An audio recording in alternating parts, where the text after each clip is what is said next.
Good morning, and welcome to the 12th episode of Community Matters, matters that matter to you.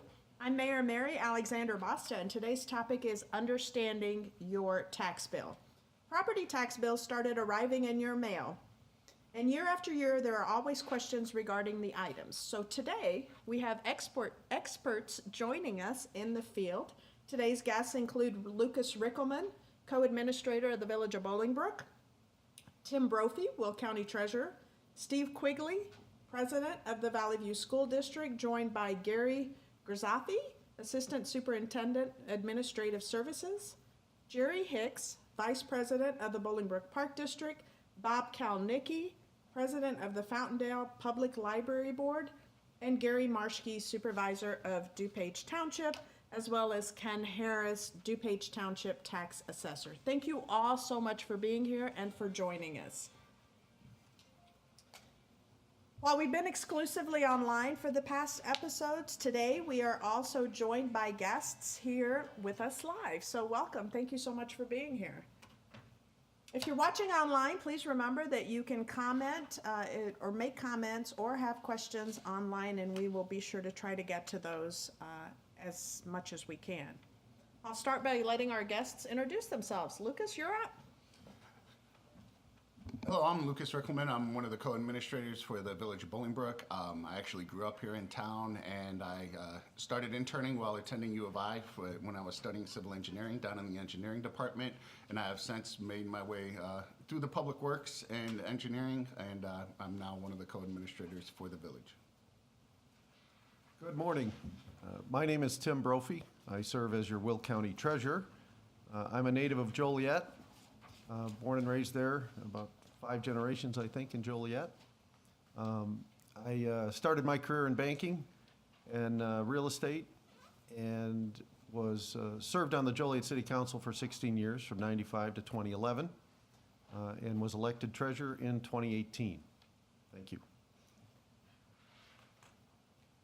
Good morning. My name is Gary Marschke. I'm the supervisor of DuPage Township, which comprises about 31 precincts in Bolingbrook, 3 precincts in Naperville, and a couple precincts in Romeoville. I was elected last year as supervisor. I'm a 37-year resident of Bolingbrook and DuPage Township. Like I said, I was elected last year. You probably know the township as one of the least known entities that tax your property. But we also have 2 very, very big items that we handle, and that is the Township Food Bank and also the Levy Center, which most of the seniors in our township recognize. Thank you. My name is Ken Harris. I'm your current Township Assessor. I'm a 29-year resident of Bolingbrook. I grew up in Lockport, Illinois, but for the last 29 years, I've been here in Bolingbrook. Prior to that, I was a Will County Board member, and I assumed the duties of Township Assessor on January 1st. We basically charged with the task of assessing value to property is what the Township Assessors does, so thank you. Good morning. I'm Jerry Hicks from the Bolingbrook Park District. I'm a 49-year resident of Bolingbrook, longtime member of the Park District Board. I currently serve as Vice President and Chairman of the Finance Committee, and I have been privileged to participate in 3 successful referenda on behalf of the district. Good morning. I'm Bob Kalnicki, President of the Fountaindale Library Board. I've been a member of the board since 2009 when I was first appointed.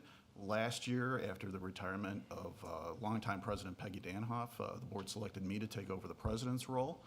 Happy to do it. Also, I've been a resident of Bolingbrook since 1993. Morning, Steve Quigley, President of Valley View School Board. 21-year resident of Bolingbrook, also served as a planning and zoning commissioner for the village, and have been on the board for 14 years of Valley View School District. And of course, Valley View comprises Bolingbrook and Romeoville residents. We are the 6th largest district in the state, 6th or 7th, depending on how you calculate it. And with me today, I also have our finance director, Gary Grisafi. Good morning, Gary Grisafi, Assistant Superintendent for Administrative Services. I've been in Valley View since 2005. Prior to that, I was in West Chicago High School for 7 years. Primary responsibilities in the district include all things related to finance, insurance, facilities, transportation, nutrition services, technology, and a little bit of human resources. So happy to be with everyone here today. Thank you all again so much for being here. We have quite a bit of engagement already on Facebook, and I'm sure you could probably guess what the number one comment is, and that is we need our taxes lowered. And I think part of the situation, well, first of all, I think it's good that many of us sitting here are actual residents of the communities that we serve. All of us sitting here are pretty much residents. And so we too we pay taxes just like everybody else. And so it impacts us just as much as it impacts all of the residents here. But there are some points in times when people don't understand what they're getting for that dollar. You go to the store, you purchase something, you know exactly what it is, it's there, you either make a decision to buy it or not buy it based on its price. So before we really get into these questions, I do have a couple of questions for you. And the first, and Lucas, we'll start with you, is can you give us a brief overview of the timeline, when the budgets are prepared and when the open meetings are for those? Yeah, the Village of Bolingbrook starts preparing the budget in early January at a staff level. We then go to a budget workshop, typically in early April. After it is the budget workshop is had, there's a public hearing held typically at the last board meeting in April, and then the budget is passed then. And the budget would be from May 1st to April 30th of the following year. Thank you. Same question? Yeah. Sure. Well, the budget at the county is ongoing at the moment. I just submitted my budget for next year. And we comprise, the treasurer's office is only about 1.2 million of a over $250 million budget. So we're a very small part of the total county expense. Our part there, in larger counties now, the budget process, especially with the county executive form of government, has been taken over by the county executive and the finance staff. So the treasurer's office is not primarily responsible for the budget of the county any longer. The finance staff and the finance department at the county does that under the guidance of the county executive's office.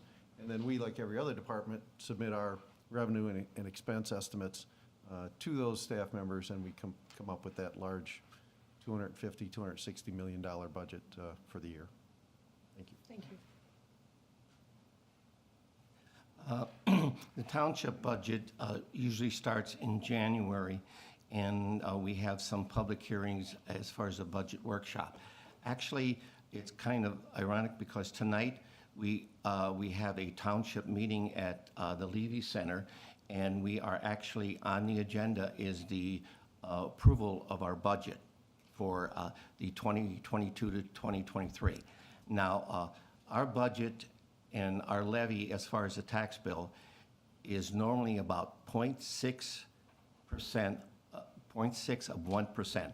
So the township part of the tax bill is less than 1% of the total tax bill for your property. But we are having a public hearing tonight at 7 o'clock, followed by the regular meeting where we will approve it.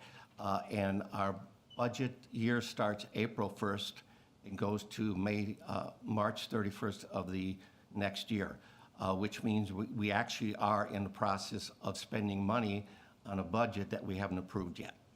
But it will be approved tonight, and if anyone would like to see what we're doing with the township, you could attend the meeting, which is, of course, open to the public at 7 o'clock at the Levy Center. Okay. As the township assessor, I'm part of the township, so my budget will have to go through the township. I'd submit that. My budget was due February 1st of this year, so I submitted that to the township, and they voted. Well, they took that into account for tonight's budget, so for the most part, my numbers are coming through the township's budget. I don't have a separate budget that I submit and vote on, so thank you.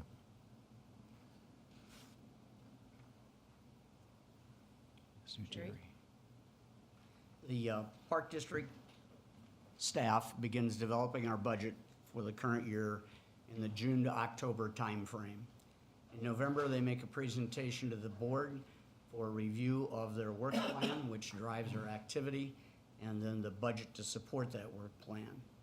The formal budget goes on display typically in our November board meeting, where it's available for public purview. All of these meetings are open to the public as required by the Freedom of Information and Open Meetings Act, and the documents are always available. The budget and appropriation hearing, which is a formal step to submit to the county, is in the December timeframe at our third Thursday of the month meeting. And the budget and appropriation in tentative form is presented at the same time, with final approval of the tax levy itself, which is our request to the county for our funds, occurs in December. So the library staff is currently working on the budget internally for our upcoming fiscal year. Our fiscal year starts July 1st.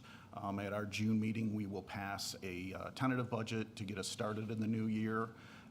Similar to what the township does, we do start the year without a formal budget in place.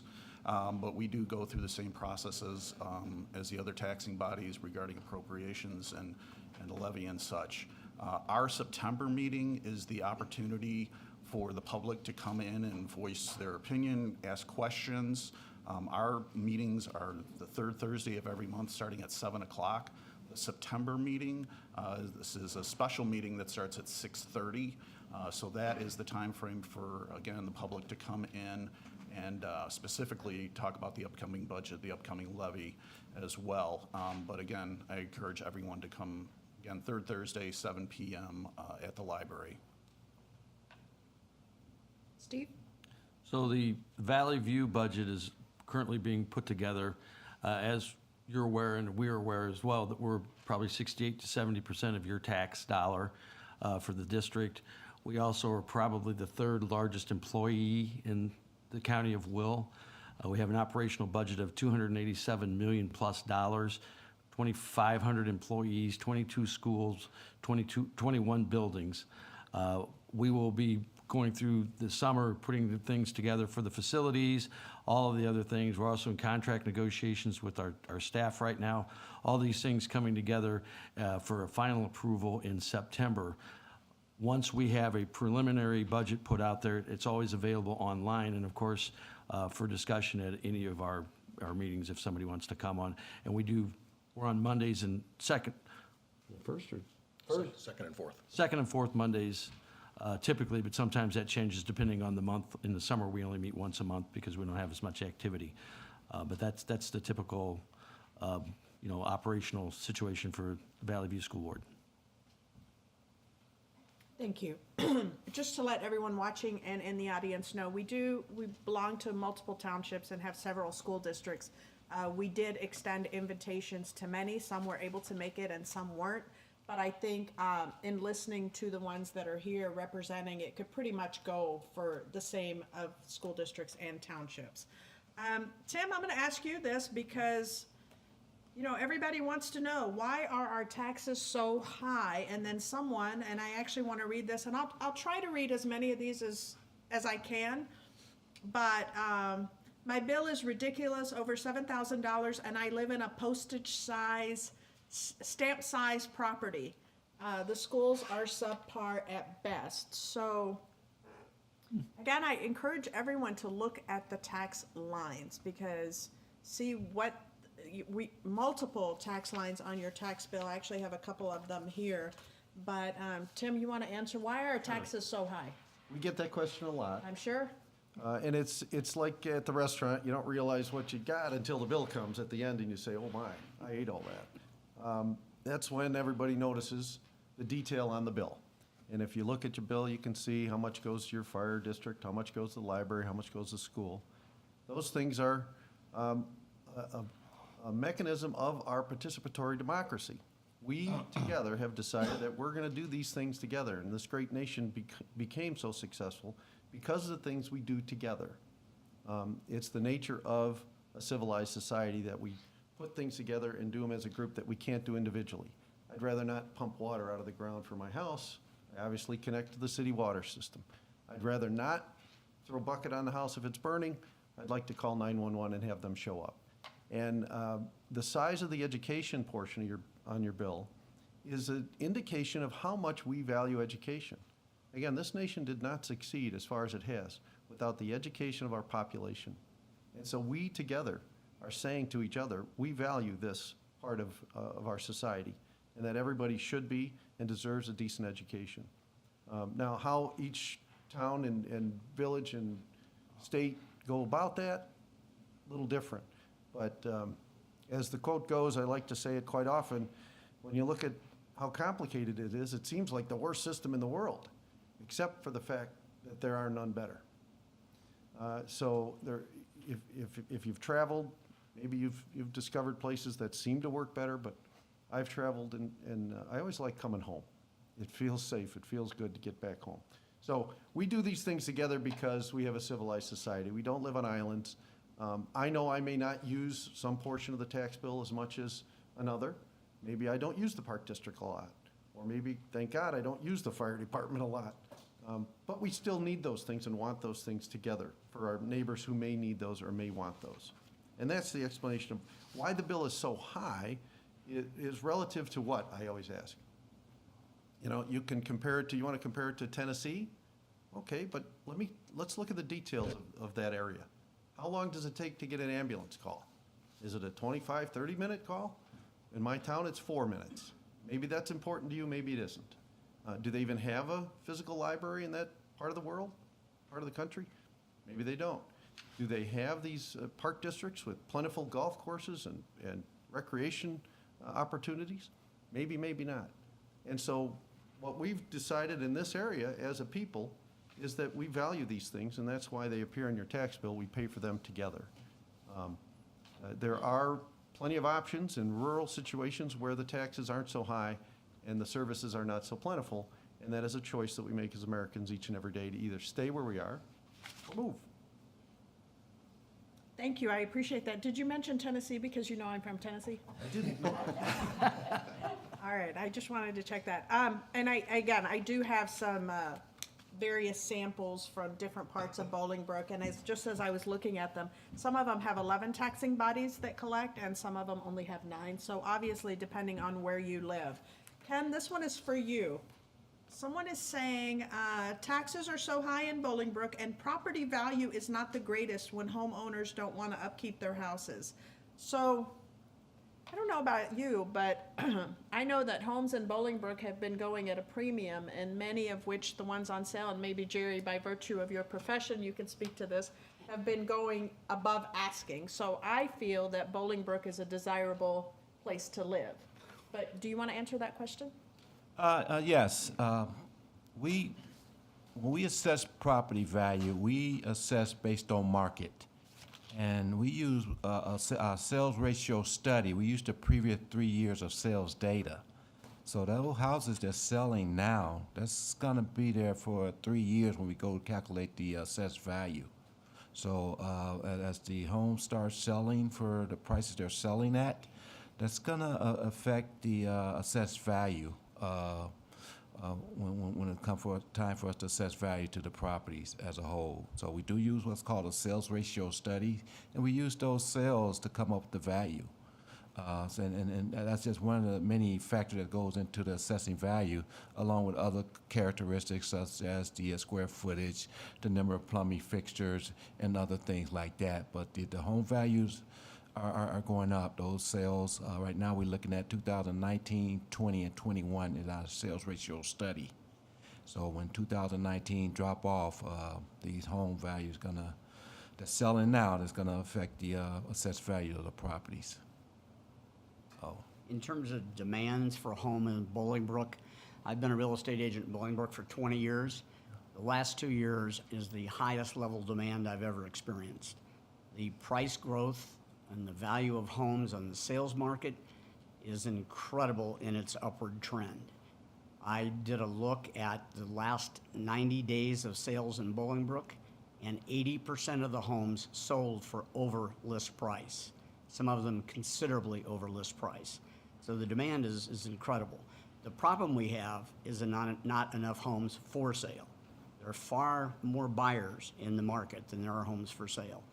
We typically ran somewhere between 150 and 200 homes on the market at any one time. In the last 3 months, it's been somewhere between 15 and 25 single-family homes. So there's no lack of demand. If you intend to sell your home, it is a great time to do it. We are going to be impacted by the increase in interest rates. They've taken a significant jump in the last 30 days. But if you have a place to go, if you have a retirement home you want to move to, there's no better time to sell than right now. Thank you. Are there any senior discounts for taxes when on a fixed income? Here, Ken. Shall I? Senior freeze. There are. Yeah. So there are exemptions for seniors that are 65 or older, regardless of income.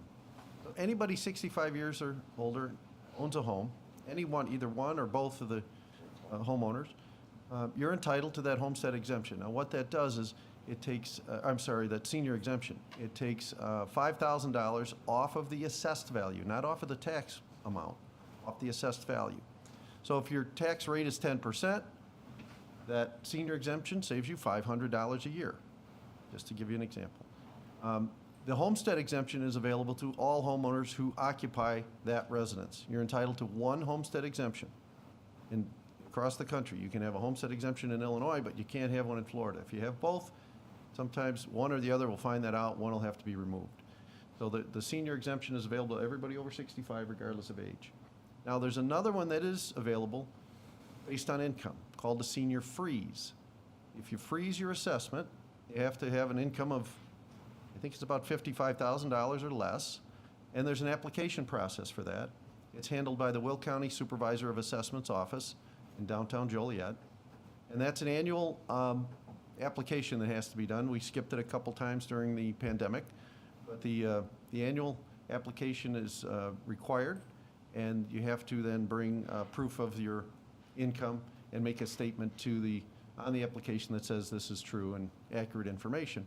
And then that senior freeze will hold your assessment. Now, the rates move. Each one of those items on your tax bill has a rate associated with it based on the levy that they sent, the amount of money that they're asking for.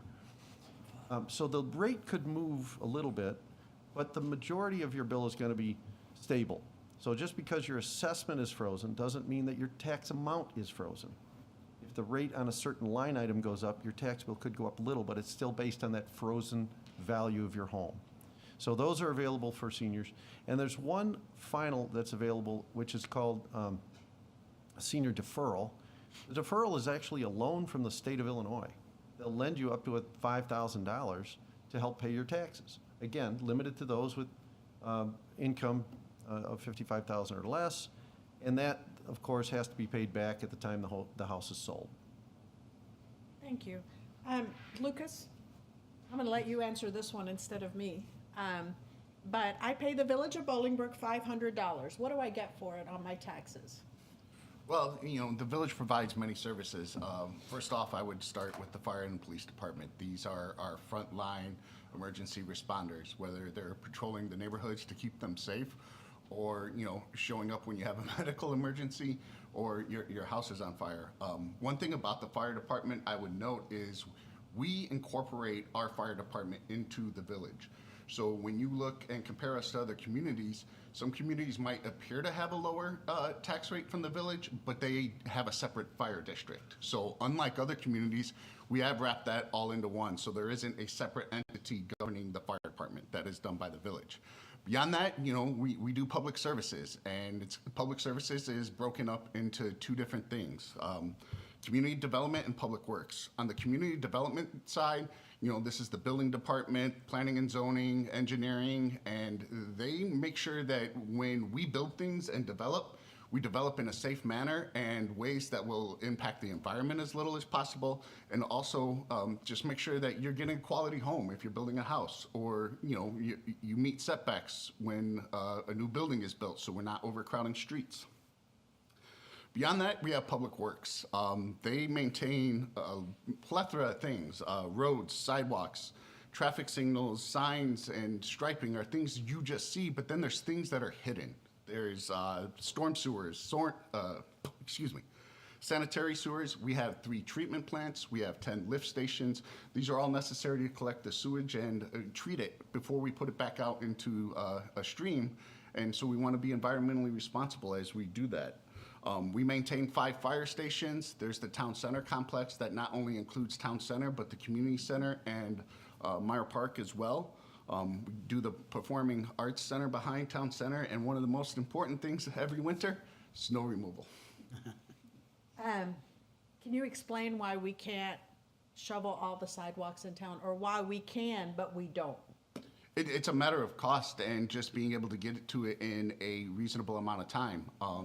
You know, we try to finish up our plowing streets in 12 to 18 hours. In order to maintain a workforce that could get to every single sidewalk within a 24-hour period, we would have a bunch of people around most of the time doing nothing. So it really comes down to a matter of being able to get those most efficiently, and the best way to do that is just everybody in the community needs to help pitch in a little bit and just take care of what's in front of your property. Great, thank you. Supervisor Marshke, we have a question. Why do we need a township when local municipalities provide all the services?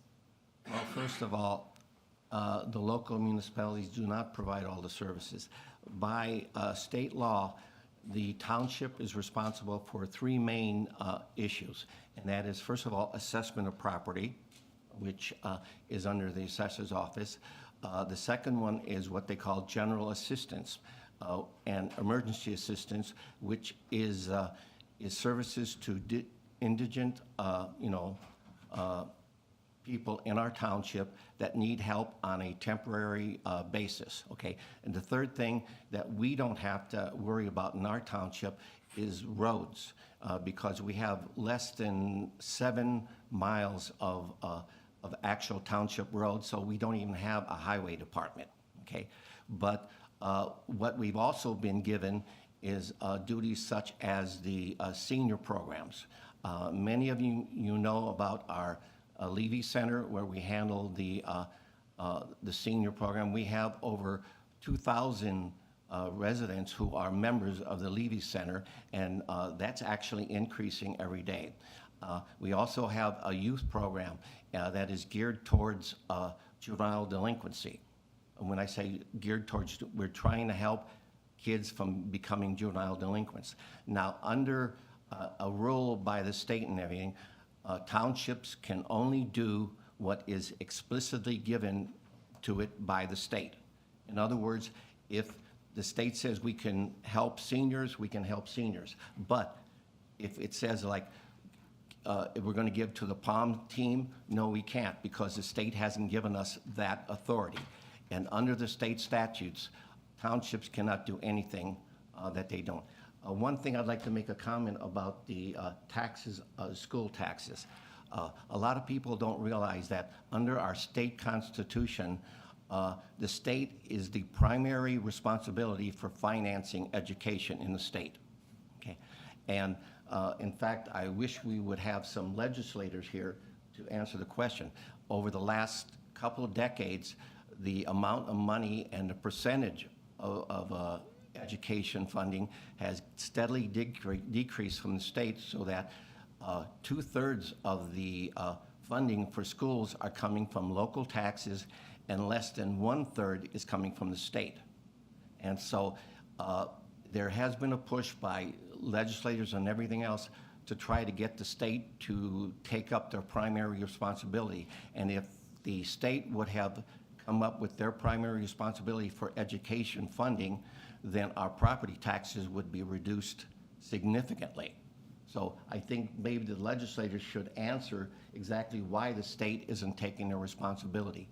And I know that the school board and everything would probably argue this, but they don't want to toot their own horns, but they are in a problem with this, and when the state isn't financing education properly, then your property taxes are going to go up significantly. Thank you. School board.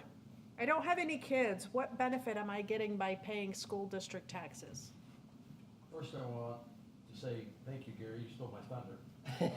But to touch on his point, in Illinois, one of the reasons that to the tax bill itself, we have to have stable funding. For for our school district. And if the state is not providing that, we have to have a mechanism year to year. We can't rely on the state giving us, $30 million one year and $10 million the next, because it just doesn't work for the model that we have. And this is not just our school district, this is across the board, statewide. The state of Illinois funds at the 45th level of states in the United States. So 45 or 44 other states fund education higher than Illinois. I think New Mexico is at the bottom of the barrel, and we're right there, 45th. That has not changed. And in order for us to provide the services and the things that we do, did you guys hear that? I don't know if you heard. Microphone's off. In order for us to do the things we do in our district, we have to have stabilized funding. I would argue that we do provide a lot of things, and going back 4,000 years ago, the Greeks decided that having an educated society was a really beneficial thing, maybe 5,000 years ago now. But we provide a lot of things in our community. And to the housing values, when I moved here 20 years ago, it wasn't necessarily a place people moved into if they had children, and I had, at the time, a 2-year-old. People didn't move into Bolingbrook because they weren't happy about the schools. And over time, we have turned that around. We are now a destination community for people moving in. And to Jerry's comments about why we don't have houses on the market, because people who have moved in here are not leaving. They're educating their kids here. About 40% of the population has children in the schools. We're aware of that. But we also provide, there are a lot of things that you can participate in at a school that even if you don't have children, we put on wonderful plays and musicals and band concerts that are all open to the public. We have wonderful facilities in this district, which we take pride in maintaining. You go to any of our schools, they're clean. They may not be new, but they're well maintained. I take pride in that. These buildings do not belong to the school district. They belong to the public. Our schools are used constantly, year-round, for all sorts of different things. Public, they're used for basketball tournaments in the summer. There's some church groups who use them. We partner with the Park District for all kinds of youth programs, trying to keep kids off streets, giving kids things to do. We don't have problems that other communities have because we have these programs, and we have accessibility to our buildings, and we maintain that. And I take a great deal of pride as a board member and as a community member and as somebody who's had children in the schools, that when other schools come to our schools, they go, man, you guys do a really nice job. And just clean and maintained is a big thing. So I guess I hope that answers that question. There's a lot of things that we provide, and it's not just for students, it's also for the general public. Great, thank you. Let's go to the library. A little bit of fun. Where does your money go? Where does our money go? Well, you've got that beautiful building across the street that was opened in 2011 after the referendum passed to build it. A note on that, we are scheduled to have those bonds paid off in 2030. So you're going to see your tax rate for the library district go down after 2030. But in the meantime, what we've done over the past several years, 2 or 3 times now, is we've refinanced those bonds and at a significant savings to all of you. So over the, again, last 6-7 years, the refinancing we've done has saved the taxpayers $6 million on those bonds. So that accounts for 16% of the original bond issuance. So that's a real significant savings, and we keep an eye on that, and that's something we will continue to keep an eye on. In the current climate of rising interest rates, probably not a possibility in the next couple of years. But again, if we have opportunities for savings down the road before 2030, we're going to take advantage of those again. As far as the services provided, I encourage everyone to look at the fountaindale.org website. Our programs and services are constantly changing and updating. We have a plethora of opportunities for children, teenagers, adults. In addition to the things you know and expect in regards to book and other media, we've got a number of educational programs that are put on sometimes by volunteers, sometimes by people in the community who just want to share their knowledge. So please visit the website. Also, we send out a quarterly newsletter that I think went out, hit your mailbox about a week or two ago. And those go out every quarter, again, highlighting what the next 3 months are going to bring as far as programs. Additionally, in 2020, I'm sure you've seen it driving around town, we got our new bookmobile. It's been a great success. God bless the old one. We kept that thing going for years past its lifespan. I can't tell you how many times I got messages and phone calls about another repair that was needed. So that is extremely, extremely popular in the community. And so we've got a new hybrid, bookmobile out and about in town. And I was just talking to Jerry about this too before this session started. We do a lot of partnerships with different organizations throughout the village. And one of the big ones that I'm happy personally to see coming back this summer is going to be our ice cream social coming up in July, I believe it is. And, we partner with the Park District. We have free ice cream available for the residents. And then we show a movie in the park behind the library that evening. So look for that on your calendar as well. Thank you. To our viewers, I'm going to try to simplify this just because I'm watching these comments. You live in Bolingbrook. Your taxes cover all the services that are offered in Bolingbrook. You might not need the fire department. You might not utilize the police department, but if you need it, it's good to know that it's there. The school district is there. It is a part of Bolingbrook. And all of these entities are part of the village. The library's here, the parks are here, and we're going to get to the parks in a little bit in the referendum, but it's a package deal. And simplistically put, if you go into an all-you-can-eat buffet, it's not an a la carte. You pay that one fee, and you get everything. So you could decide to go to the carving station or the dessert station, but you're paying for the entire package. And so I know that that's bare minimum, but just seeing some of these comments coming through of, I don't use this or I don't use that. So you can't just check it off and not pay it. It's a package deal. That's part of Bolingbrook. And I've seen some of the comments come in from one resident saying that they lived in Cook County, and yes, indeed, their taxes were lower, but they didn't get nearly the amount of services that we have here. So with that, Jerry, tell us a little bit about the referendum, the taxes, all the amazing parks, the Pelican Harbor, everything that the Park District offers our residents. Thank you, Mayor. The Park District launched into a referendum in 2018 with about 6 or 7 years worth of planning prior to that. The voters approved the referendum by 67% margin, which was beyond my expectation. It seems like every time we do that, the approval rate grows. The referendum was for $14 million, and one of the interesting facts was whether you voted yes or you voted no in the referendum, your Bolingbrook Park District taxes for bonds went down. And we had considerable discussion about that, and people accused us of lying to them. We had the math, we knew the numbers. We understood that the bond rate was going to go down because we retired more bonds than what we requested. That $14 million is replacing 21 parks across the community, an expansion at Bolingbrook Recreation and Aquatic Center with a double community room for additional meetings and activities. It went for some renovations at Pelican Harbor.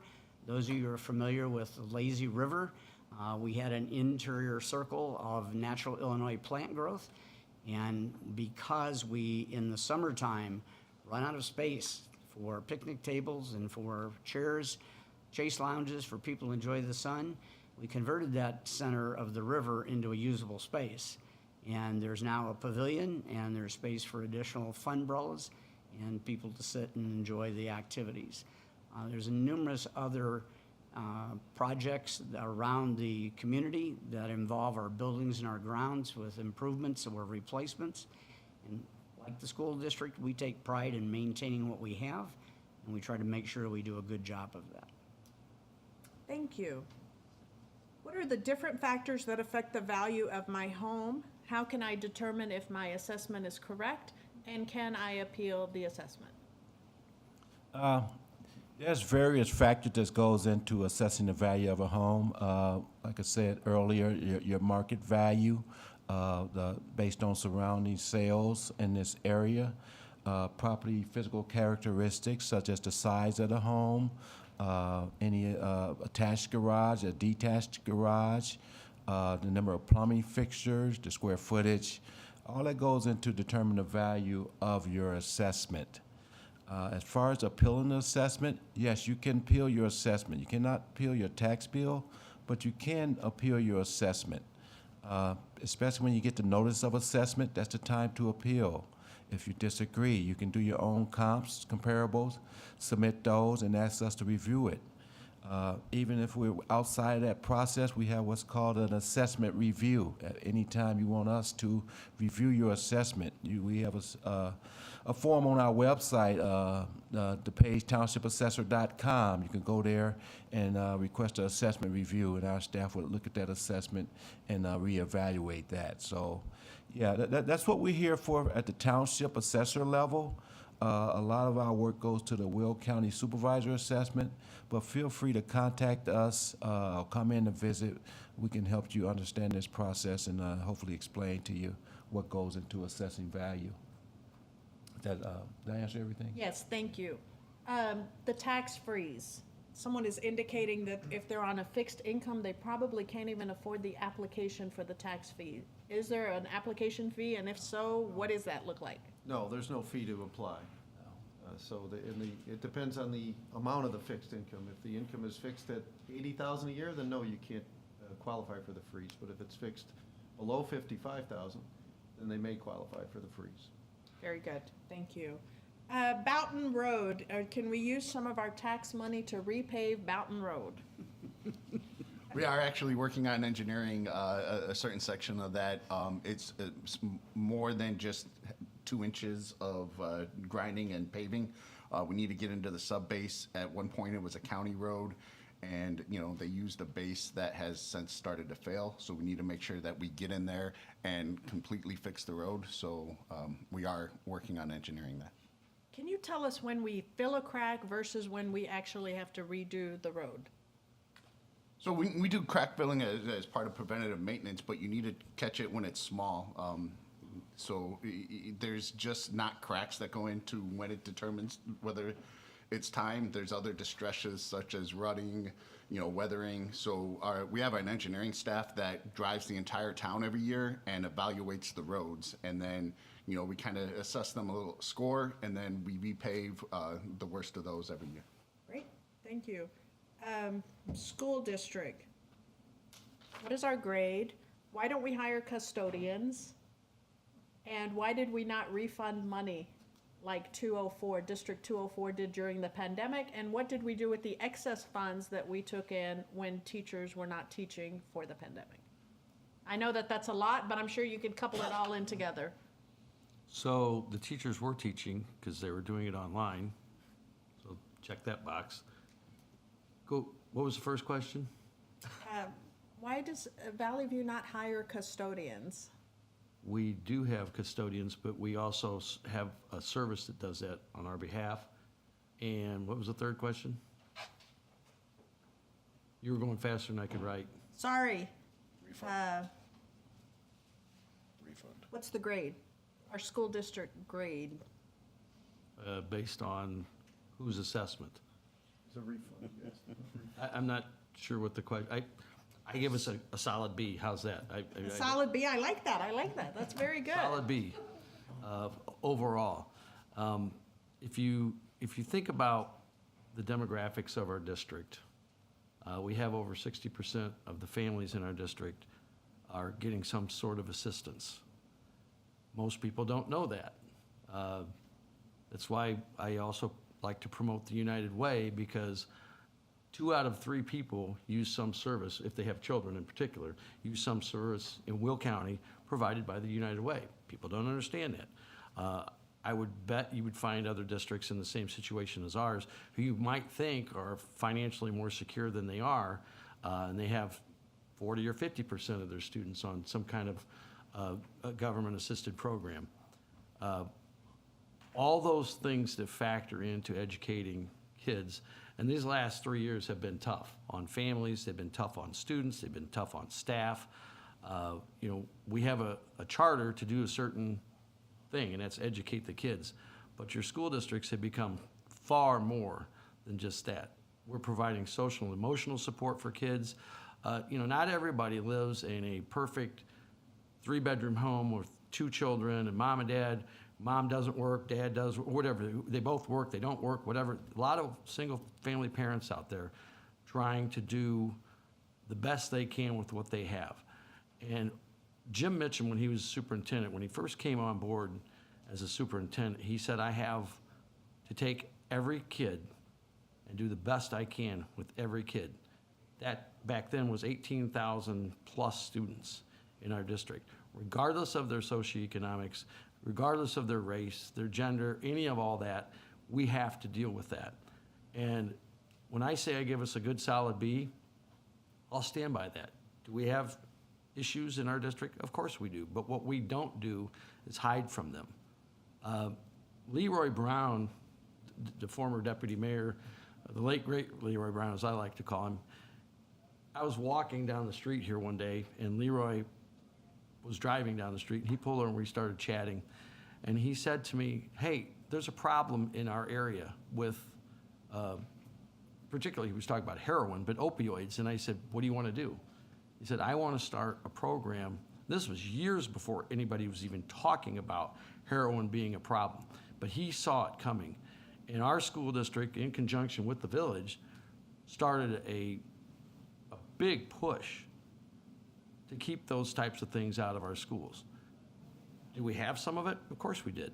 We're a huge district, but we didn't have nearly the problems that other districts around us, and I mean right around us, have with with opioids in particular, because we got out in front of it. We don't hide our heads in the sand, and we do the things that we need to do to educate the kids, provide a stable community, because not everybody lives a perfect life. And I don't even know what that means anymore. But, you know, Betty Crocker, those days are gone, folks. This is the world that we live in. And our schools have to be a big part of that. And we're proud to provide those extra services that we have to. And I give kudos to our teachers, our support people that have to help out and recognize these things. Because we also have a duty to, not just to the community, but we also have duties, requirements by the state as well to take care of those things. So. Thank you. To the resident that's asking, is the new Flood Brothers contract going to affect my tax bill? Absolutely not. Trash service is a service. It's just like water, electricity, gas. It's refuse pickup. So that is, and I bet you if you go to your tax accountant and you say to them, can I put garbage on my exemptions, they're going to say, no, it's a service, just like you can't put your utilities. So no, Flood Brothers will not have any impact on your tax bill. Let's see, anybody in the audience have any questions? We have, I know we've given you a lot of information. Please come on up.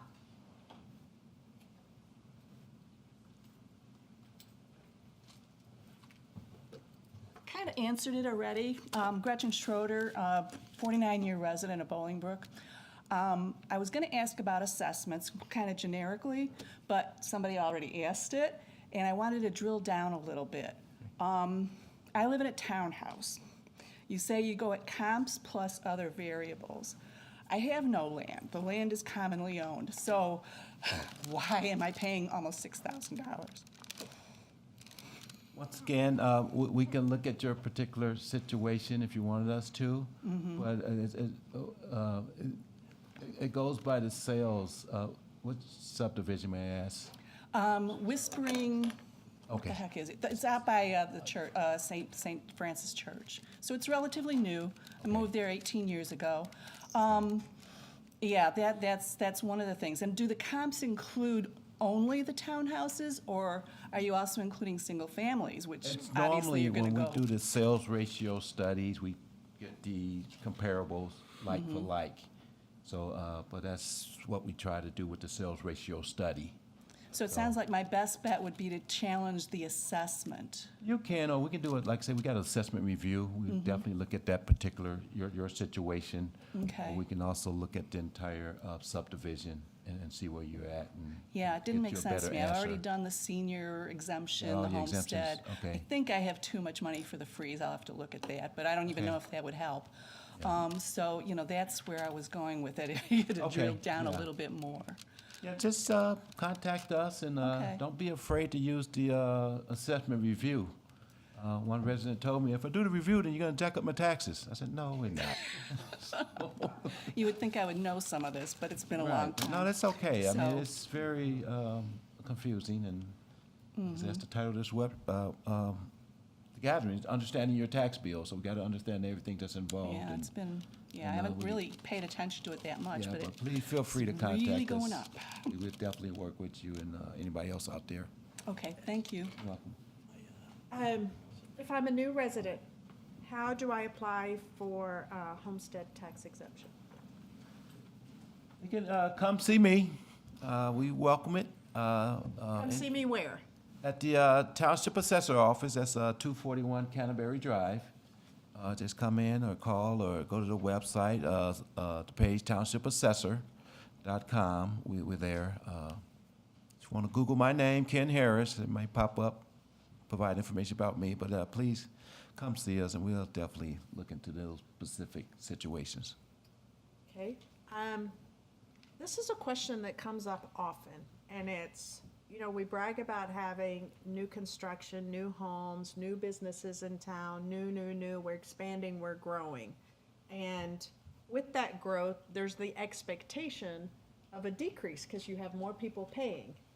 So to each of you, please respond to that and say, why are we, even though we are growing, why we are not decreasing?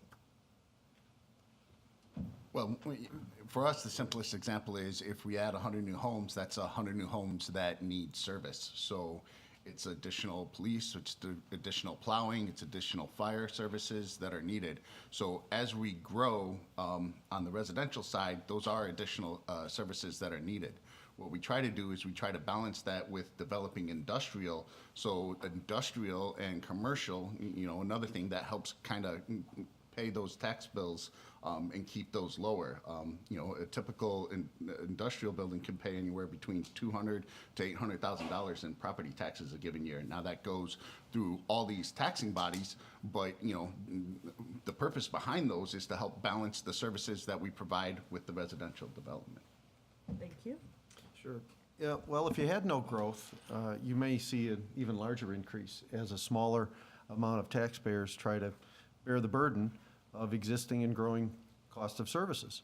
So growth is necessary in some cases too, but you can't go on forever, obviously.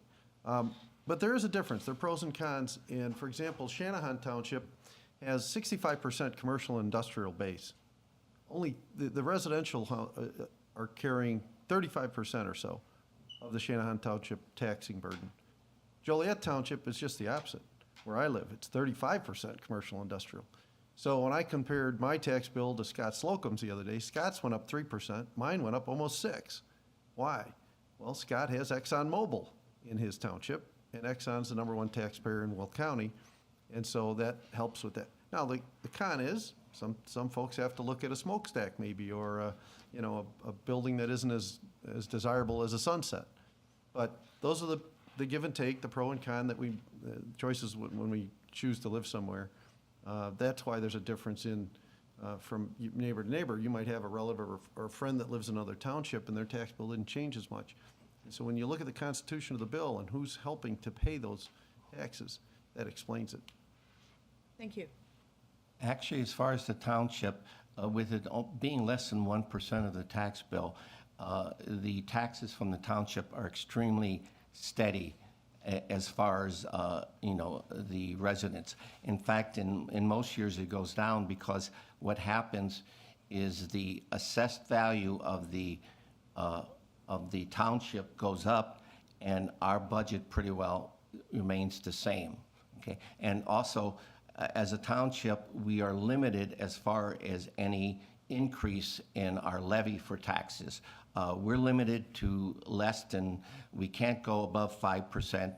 And if we go above 5% increase in our actual budget, we would have to go to a truth in taxation hearing and everything, and the county would probably cut us back down to less than 5% anyway.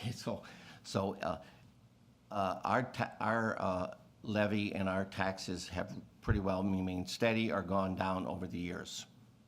Thank you, Ken. Before I get to you, yes, WeatherTech pays taxes just like everybody else. And if they don't like their assessment, they can appeal.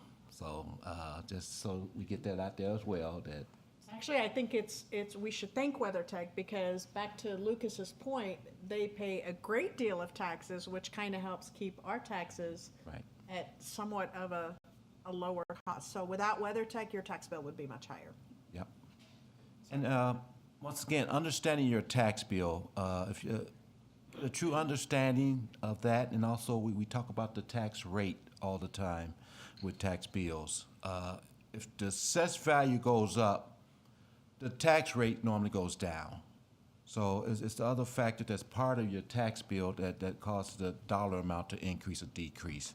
So look at that, understand that, and see what's happening. I think I looked at my tax bill, and most of the municipalities' tax rates were decreasing almost either every year or the last few years. So that's something to be proud of, and I say as the assessed value goes up, your tax rate should go down, and it's just the other things that goes into the calculation of your tax bill that causes your bill to be what it is. Thank you. Bob? Over the last 7 years at the library, if you parsed out the operating expense portion of our tax rate, it's actually gone down over the last 7 years. Again, like I mentioned earlier, excuse me, a big part of your tax bill is the bonds, which will be retiring in 2030. Another big issue that we're dealing with is rising costs, like everybody is. And one of those is the increases on wages, not only in the market, but in the minimum wage rates that have gone up in the state of Illinois, and I believe next year it will hit $15. Library has over 100 employees, so for the village, we're a pretty good employer, and those wage rates and those wage costs are something that we actively try to keep under control while maintaining a high quality of service and a high level of employee that frankly the residents of Bolingbrook have come to expect a high quality of service from the library, and we strive to keep that in place. So those are the things we deal with. Thank you. Steve? So Valley View, our levy in 2020 was $197 million.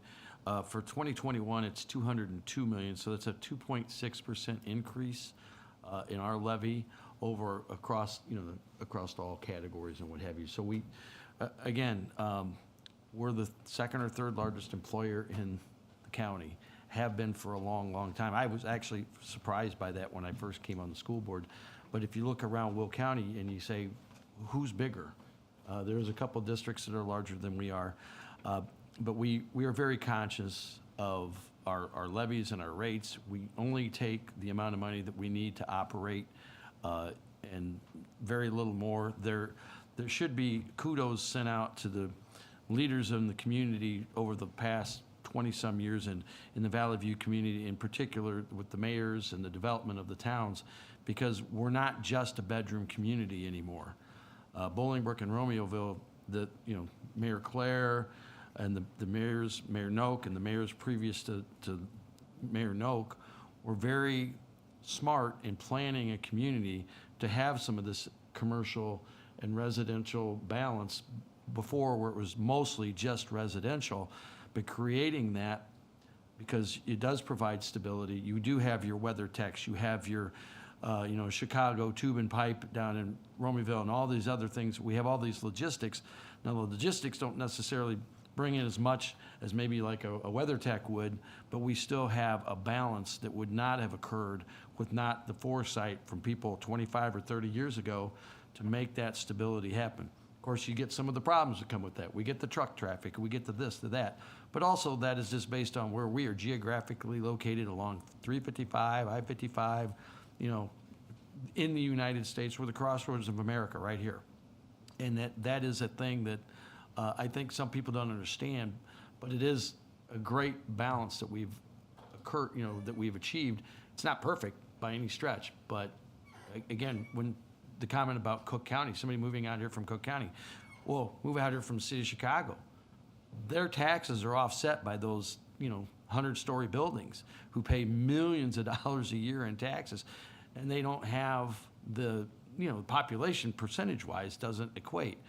Keep in mind too, and most people don't know this, Cook County gets a third, or the city of Chicago gets a third of the education spending, but they only have 25% of the students.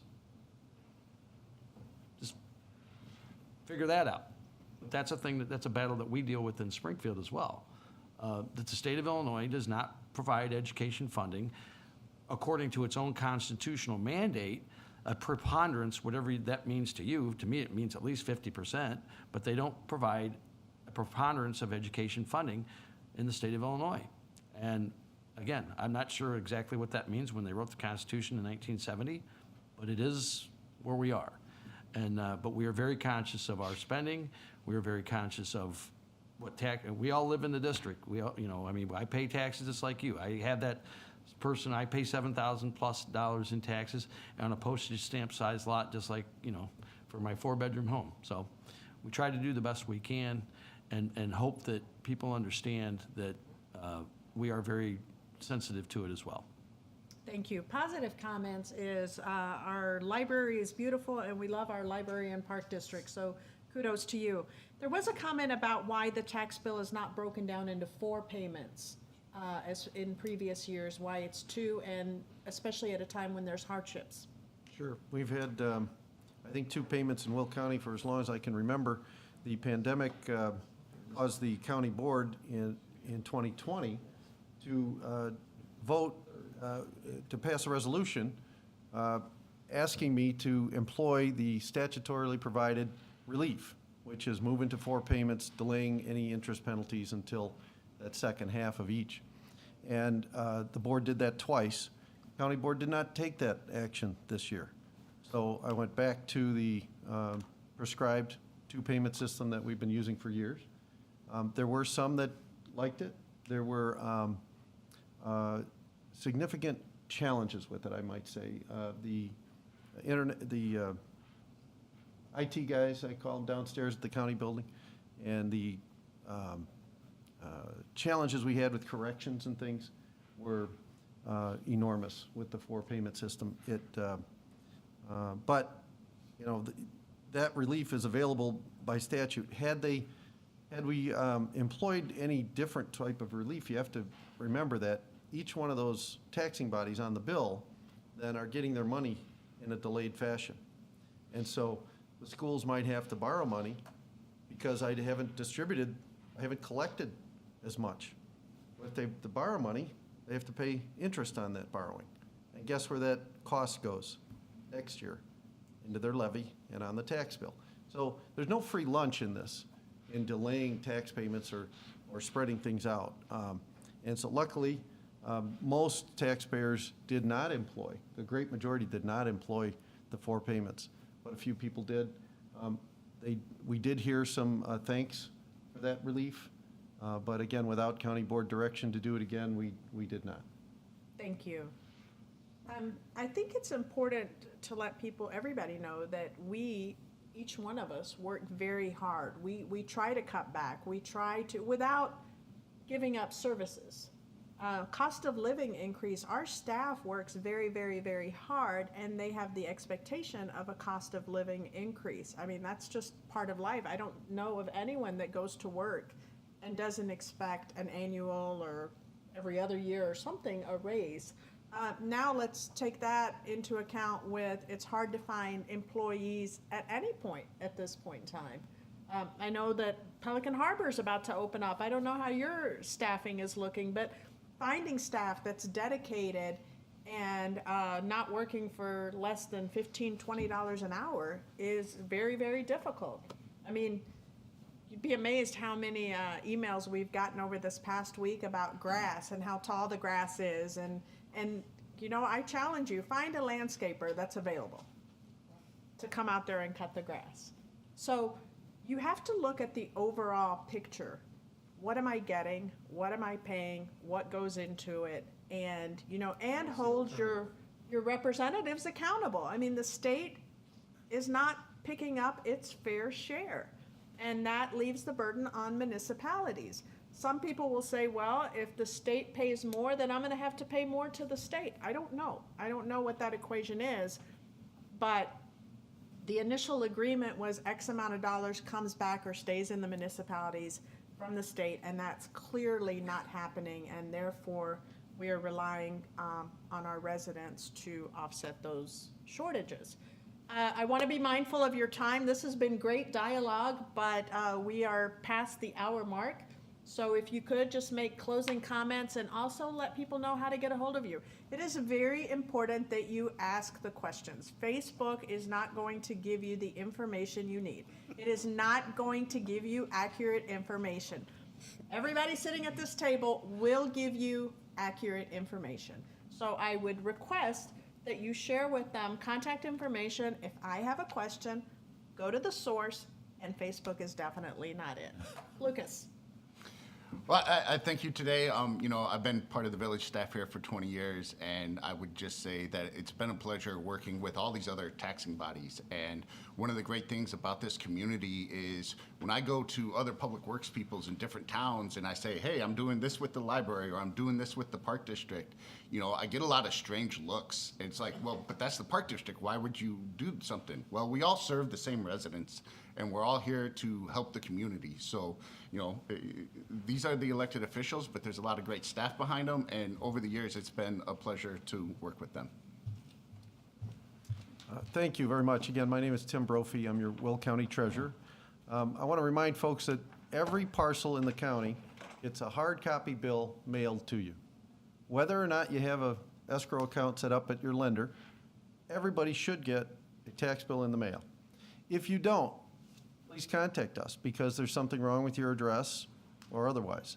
The addresses we get, especially for folks that have purchased homes, come off of the deed. The deed is sometimes scribbled by an attorney without very good penmanship, and if that isn't very legible, then your address may go into the system in a bad way, and you won't get your bill. So please, everybody should get a hard copy bill. We do not send a bill to your lender. Your lender will send us an electronic request for information, and we reply electronically. It's a very well designed system, and so we'll do that automatically. But for those of you that don't have a bill yet, please get a hold of me. From time to time, there are errors that are made. You can go online and request a change or a correction yourself, especially name and address change if you've got married or divorced or simply want the bill to be mailed to a different address. And we encourage folks, if you look on your bill, there's an email option. You can set up your bill so it's emailed to you, and then you don't have to wait for the hard copy in the mail.